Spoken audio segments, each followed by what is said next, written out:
What's up guys, Jordan here from the Deck Box, coming back to you with another deck profile. And tonight we are actually going to be looking at probably one of my, I'd say probably one of my top two favorite deck lists that I've been playing recently and actually been playing for a while now, and that is Metagross GX. Now this right now is basically the best counter to Gardevoir.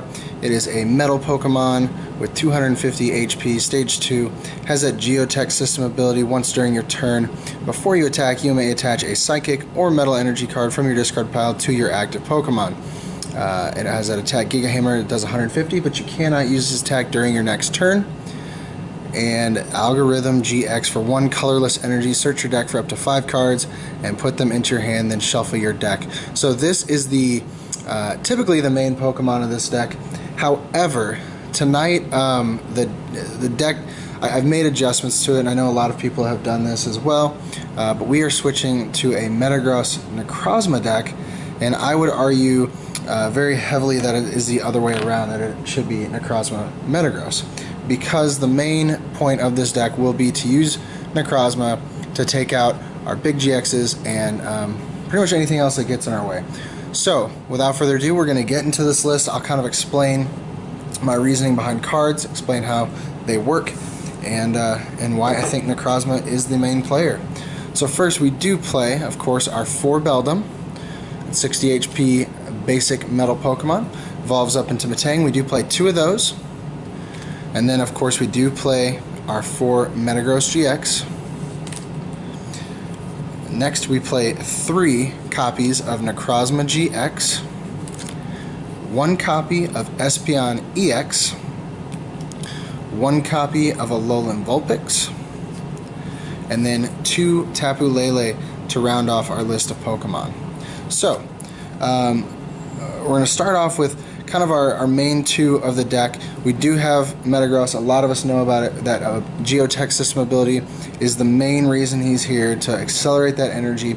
And typically what you do, you attach those energy to an active Metagross, use its attack for 150 damage or 180 with a choice band, deal some big damage. Next turn, pay the retreat cost, use your other Metagross to accelerate the energy back on to your active Metagross and swing again. However, Acerola has come out, and Metagross just doesn't quite do it on his own. Some decks I know might run Delmise, which could boost you up to a potential, let's see, 180 plus 40, 220. However, you're using up all your bench space for Delmise if you're doing it that way, and it just wouldn't be consistent enough.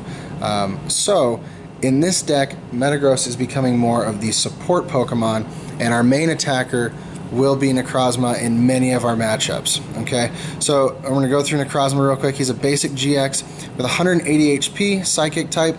It has that ability, Light's End, prevent all damage done to this Pokemon by attacks from colorless Pokemon. So Drampa can't do anything to you, and Tauros cannot do anything to you, and I'm sure there's a whole list of Pokemon that could be thrown in there, but those are kind of the top 2. Its first move, for 3 colorless energy, Prismatic Burst, does 10 damage plus, and you will discard this, all Psychic energy from this Pokemon. This attack does 60 more damage for each card you discarded in this way. So as we see, that has some great synergy with Metagross. Metagross, of course, will attach the energy from the discard pile. He's able to put Psychic energy on you from the discard pile, and for every single one, you're doing an additional 60 damage. Now, you do have to have at least 3 energy on it. It doesn't matter what type, but if you do have 1 Psychic, it will do 70, 2 will do 130, and so on. Preferably, we'll be attaching 3 for 190. It's going to be taking out things like Ho-Oh, Turtonator, Volcanions, Drampas, Tauros, Tapu Lele, Tapu Bulu, Tapu Koko. I mean, just a huge list of GXs there, and other Necrozma as well. And it is weak to Psychic, so it's just going to really kind of wipe those out. But we see a huge list of basic EXs or GXs that Necrozma can one-shot.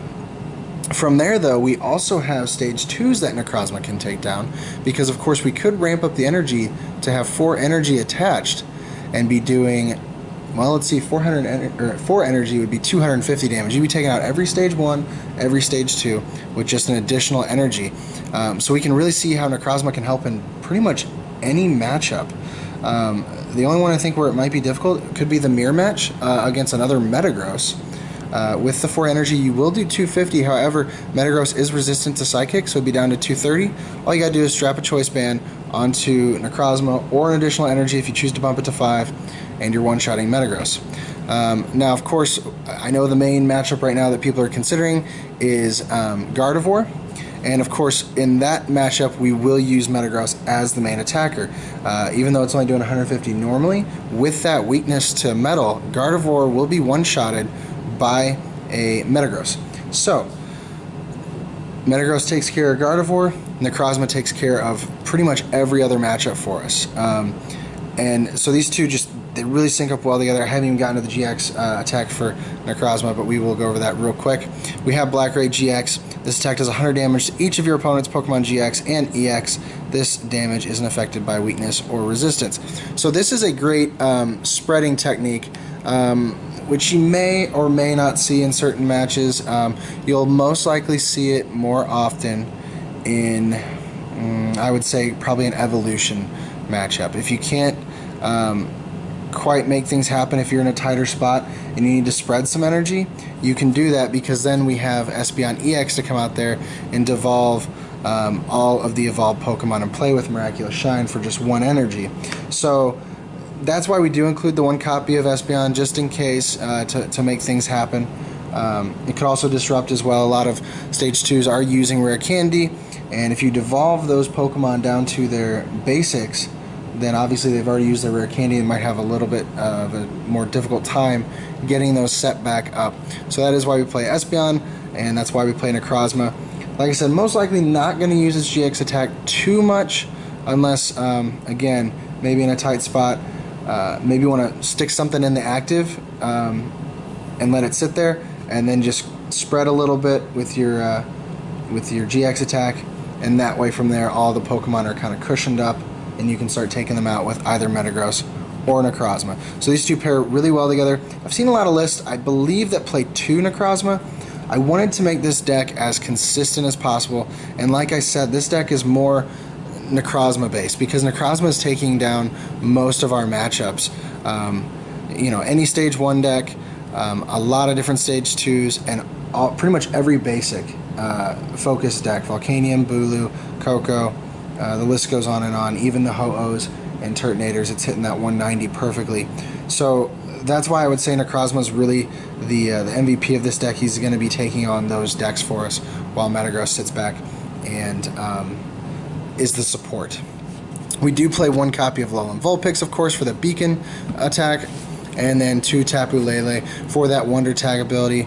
Very critical to add consistency, and in this deck what we're going to use Tapu Lele for, of course, will be hopefully for that turn 1 Bridget, to get our basics set up and ready to go for turn 2 Metagross. And then also, once we get Bridget out and we get some Pokemon on the bench, we can use Lele, get our Skyla, and start getting our rare candies so that we can be set up and ready to go.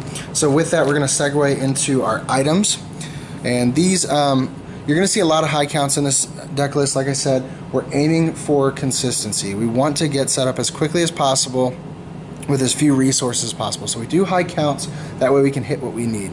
So we are going to be playing 3 Ultra Ball and 1 Heavy Ball. These are the 2 exceptions where it's not quite heavy as far as their counts go. But the reason for that is, of course, the Ultra Ball is going to get our basics out, our Tapu Lele, our Vulpix, our Espeon. We do play 1 copy of Heavy Ball in case we're in a tight spot and need to get something out. We don't quite want to discard anything. We can pull out a Metagross or a Metang. And also, probably the best way to play this, if you're going to Ultra Ball, you need to try to have energy in your hand so that you can discard those and then just get them back with Geotech System. So those are going to be your targets whenever you discard for your Ultra Balls. Next, we do play 4 copy of Rare Candy. Obvious reasons, being a Stage 2 deck, we want to get set up as quickly as possible, and Rare Candy helps us to do that, preferably turn 2. Then, of course, this deck runs on abilities. Without Metagross's ability, this deck really just can't function. So because of that, Garbotoxin Garb is going to be a big deal. So we play 3 Field Blowers, a nice heavy set of it. I would love to play 4, just can't find the spot for it.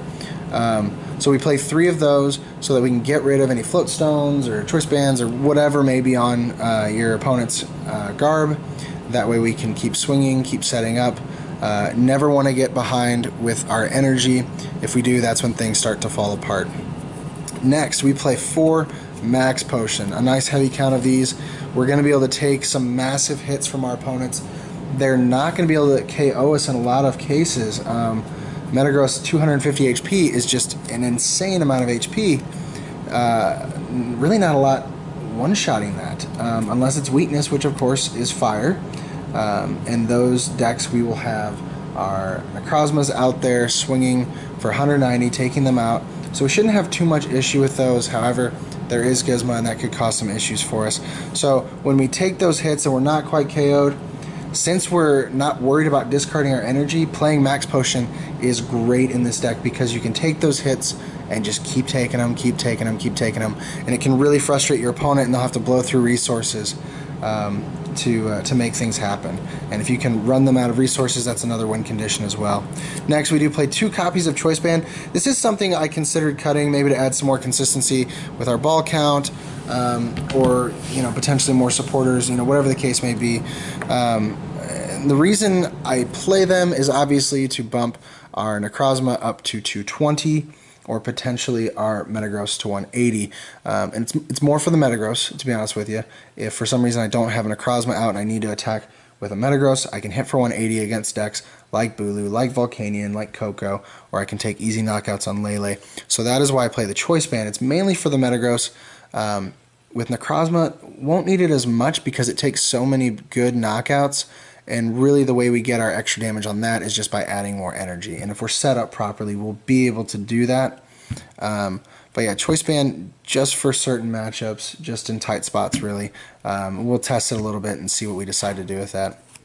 Lastly, we do play 1 copy of Rescue Stretcher just to get our Pokemon back. If we have to discard them with a Sycamore or an Ultra Ball in a tight spot, or we're KO'd, whatever the case may be, we can get them back. A great thing to do with Rescue Stretcher is it actually, in a roundabout way, acts as a supporter search. And what I mean by that is if someone takes an easy KO on a Lele, or for some reason you have to discard Lele early on, later on you can grab your Rescue Stretcher, play it down, grab a Lele from your discard, and just search your deck for whatever cards you need.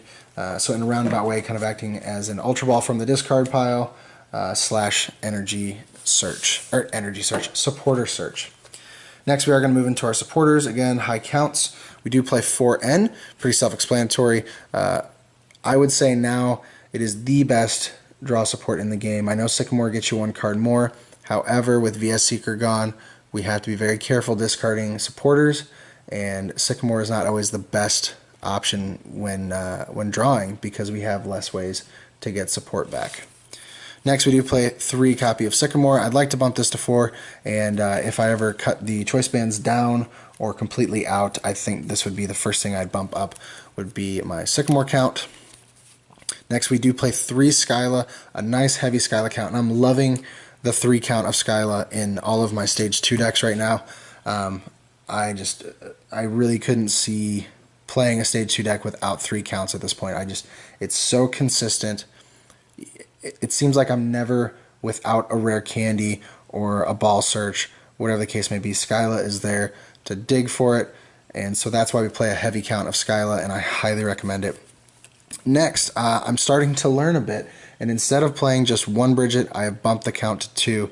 I'm getting tired of prizing my 1 Bridget whenever I have the turn 1 Tapu Lele, and not being able to play Bridget is really irritating. So we do play 2 Bridgets to be able to search out our basics at the beginning, get our bench set up, because then by turn 2 we can play Skyla, we can get our rare candies, we can get Metagross set up, and we can start swinging hopefully by turn 2. Last, we do play 2 Gizmo. Typically we use this as kind of a new Lysander to pull our opponents out. A lot of decks like to use it as the retreat as well. With this deck, like we said, we really don't need to worry about retreat. We're going to be paying our retreat costs, so this acts more as the Lysander portion of it, I guess. So we do play 2 of those. Potentially may bump that up again if we cut Choice Band. I would probably bump up to 3 Guzma, 4 Sycamore, just to add some more consistency. So far, so good with this deck. I'm loving the consistency with it. It seems like whenever I need something, I have it, as long as I'm being able to dig through my deck. Last, we're going to look at these energy counts real quick, and we've kind of tilted the scales on this one. I know when Metagross first came out, it was, I believe it was about 8 or 9 metal, and then maybe 1 or 2 psychic energy, and that was mainly just to use Tapu Lele's GX attack, not GX attack, but GX move, I guess, to heal a couple bench Pokemon. However, now we have swapped those counts and made it more favored towards Psychic, and that again is because Necrozma will most likely be our main attacker in this deck, and it requires more Psychic energy to make its attack better, so we need to make sure we can draw into those. So what we're going to have is we're going to have 5 metal energy.